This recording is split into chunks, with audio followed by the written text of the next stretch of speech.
हरे कृष्णा। भगवान के शुद्ध भक्तों का स्वभाव होता है कि वे सदा ही भगवान की लीलाओं में रमे रहते हैं। जहाँ श्री भगवान वहाँ उनके शुद्ध भक्त। भगवत प्रेम की मिठास को समझने के लिए भला उद्धव जी से श्रेष्ठ उदाहरण कौन हो सकता है। हम श्रवण कर रहे हैं श्रीमद् भागवतम के 11वें अध्याय का।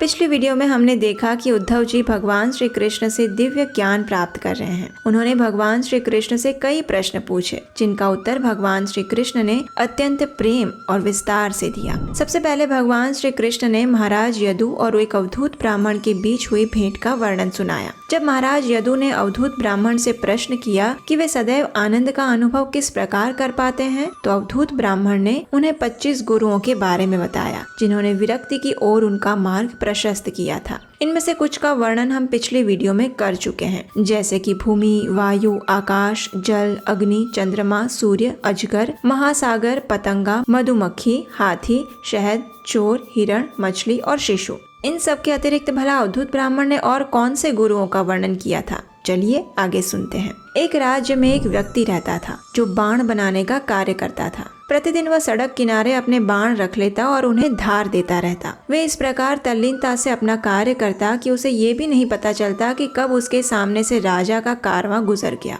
एक भक्त को भी चाहिए कि वो अपने आसपास की गतिविधियों से विचलित हुए बिना सदैव अपना मन भगवान में लगाए रखे। इसलिए बाण बनाने वाला व्यक्ति 17वां गुरु है। 18वां गुरु है कुरूर पक्षी। एक बार एक दुर्बल कुरूर पक्षी अपनी चोंच में एक मांस का टुकड़ा दबाए उड़ रहा था। वो एक बड़े कुरूर समूह का हिस्सा था। उसके बाकी साथी पक्षियों को अपना भोजन नहीं मिला। उन्होंने विचार किया कि क्यों न इस दुर्बल कुरूर पक्षी पर आक्रमण करके उसकी चोंच से वो मांस का टुकड़ा छीन लिया जाए। वो सब उस पर टूट पड़े। जब दुर्बल कुरूर पक्षी को इस आक्रमण का भान हुआ तो उसने तुरंत वो मांस का टुकड़ा अपनी चोंच से छोड़ दिया। ऐसा करते ही वो अपने सभी संकटों से मुक्त हो गया। भौतिक धन संपत्ति भी एक व्यक्ति को अंततः दुखों की ओर अग्रसर करती है, इसलिए हमें भी भौतिक संपदा के प्रति विरक्ति रखनी चाहिए। 19वां गुरु है ततैया। एक समय एक छोटा सा कीड़ा एक ततैये द्वारा बनाए गए छंदे में बंदी बना लिया गया था। वो छोटा कीड़ा हर समय भय के कारण उस ततैये का ही स्मरण करता रहता। जब उसकी मृत्यु हुई तो उसे अगले जन्म में ततैये के शरीर प्राप्त हुआ। इससे हम समझ सकते हैं कि हमारी चेतना ही देहांतरण के समय में हमें नया शरीर बनाने में मदद करती है। अपने अंतिम समय में हम जिस वस्तु पर ध्यान केंद्रित करते हैं, हमें वैसा ही रूप अगले जीवन में प्राप्त होता है। इसलिए एक साधु पुरुष को अपने अंतिम समय में मात्र और मात्र श्री कृष्ण का स्मरण करना चाहिए।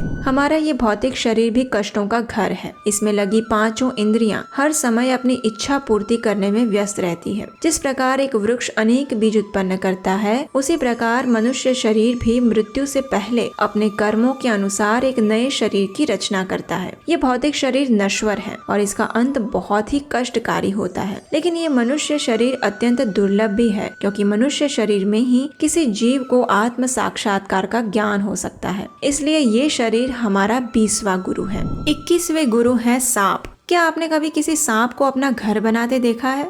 नहीं ना, क्योंकि वो इतना परिश्रम करने की अपेक्षा किसी अन्य पशु के घर में रहना ज्यादा पसंद करता है। ठीक इसी तरह भक्त को भी इंद्रिय तृप्ति के लिए अधिक प्रयासरत नहीं रहना चाहिए। क्या आप जानना चाहते हैं कि भगवान सृष्टि कैसे करते हैं? जिस प्रकार एक मकड़ी स्वयं अपना जाला बुनती है और उसे समेट भी लेती है, उसी प्रकार भगवान भी भौतिक सृष्टि का निर्माण करके कुछ समय तक उसका पालन करते हैं और फिर प्रलय के माध्यम से उसे नष्ट भी कर देते हैं। उन्हें किसी की सहायता की कोई आवश्यकता नहीं पड़ती। जब सृष्टि का समय आता है तो भगवान काल का रूप लेकर त्रिगुणात्मक प्रकृति को कार्यशील बना देते हैं। सर्वप्रथम महत्त्व की उत्पत्ति होती है और फिर ब्रह्मांड की। इस प्रकार से मकड़ी का जाला हमारा 22वां गुरु है। युवती 23वां गुरु है। एक समय की बात है, कुछ लोग एक युवती के घर उसके विवाह का रिश्ता लेकर आए। युवती ने उनका आदर सत्कार किया और रसोई में जाकर कुछ खाने की व्यवस्था करने लगी। उसने चावल कूटने की सोची, परंतु एकाएक उसके हाथों की चूड़ियां खनकने लगी। उसने सोचा कि कहीं अतिथि उन्हें निर्धन ना समझे, इसलिए उसने अपने हाथों से चूड़ियां उतार दी और चुपचाप काम करने लगी। इससे यही सीख मिलती है कि लोगों के समूह में रहते हुए वाद विवाद होना एक साधारण बात है। इसलिए भक्त को चाहिए कि वो एकांत स्थान में वास करे और यदि संभव ना हो तो कम से कम उसे अभक्तों का संग अवश्य त्याग देना चाहिए।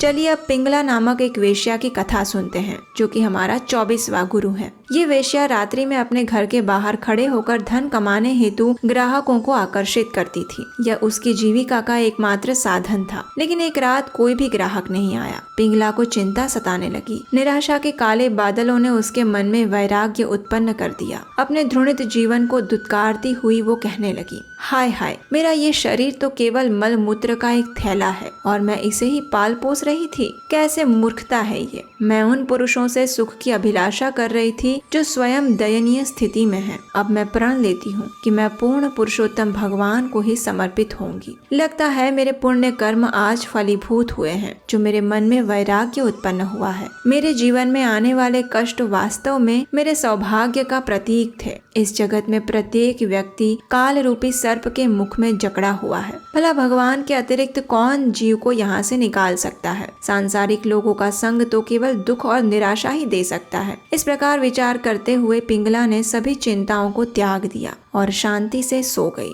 और फिर उसने अपना एक नया जीवन पुनः शुरू किया। 25वां गुरु है कबूतर। एक समय एक कबूतर कबूतरी का जोड़ा जंगल में रहता था। वे दोनों परस्पर घनिष्ठ प्रेम की डोरी से बंधे हुए थे। कुछ ही समय में कबूतरी ने घोंसले में अंडे दिए और उनमें से नन्हे मुन्ने पंछी बाहर निकले। भगवान विष्णु की माया शक्ति के प्रभाव से कबूतर, कबूतरी एवं उनके बच्चों का हृदय आपस में कसकर जकड़ा जा चुका था। परंतु उनकी ये खुशियाँ अधिक समय तक टिकने वाली नहीं थी। एक बार वह जोड़ा जंगल में भोजन की तलाश में गया हुआ था। अचानक एक शिकारी आकर निस्सहाय खेल रहे बच्चों को पकड़कर ले गया। जब कबूतरी ने अपने बच्चों को बचाने का प्रयास किया तो शिकारी ने उसे भी पकड़ लिया। अपनी पत्नी और बच्चों के विरह में वो कबूतर शोक करता हुआ कहने लगा, हाय, मैंने कोई पुण्य कर्म नहीं किया और अब मेरा पूरा परिवार विनाश के पथ पर है। इन सब के बिना अब मेरा जीवित रहना मृत्यु से भी कष्टकारी है। बस फिर क्या था। मौका पाकर शिकारी ने कबूतर को भी पकड़ लिया और अपने घर को चल दिया। इस लघु कथा से हमें ये शिक्षा मिलती है कि पारिवारिक आसक्ति केवल दुखों का घर है।